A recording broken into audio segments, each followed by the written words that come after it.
23, the Lord said to him, "Well done, good and faithful servant."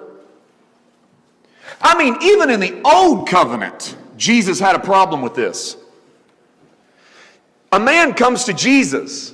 The Bible describes him as rich young ruler. We don't know his name. We don't know where he was from.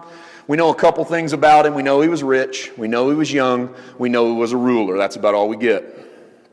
We also know he's Jewish. We know this because of the way he asks for his inheritance.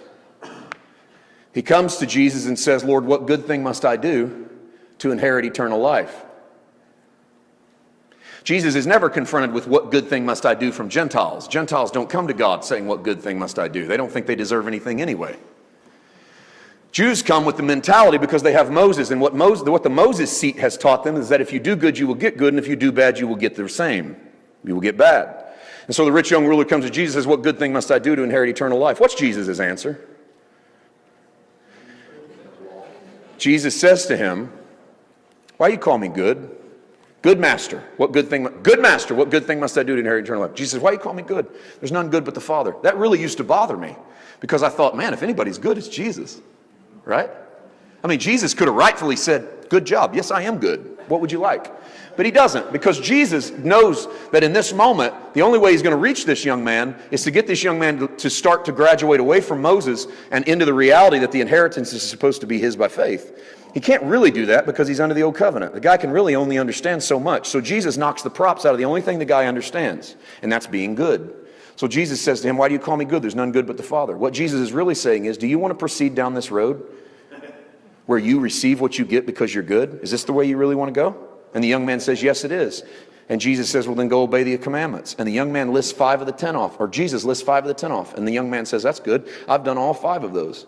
And Jesus says, "Yes, but there's one thing left undone."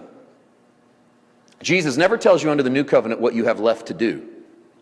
But under the old covenant, he'll tell you what you have left to do, because the old covenant is a do covenant.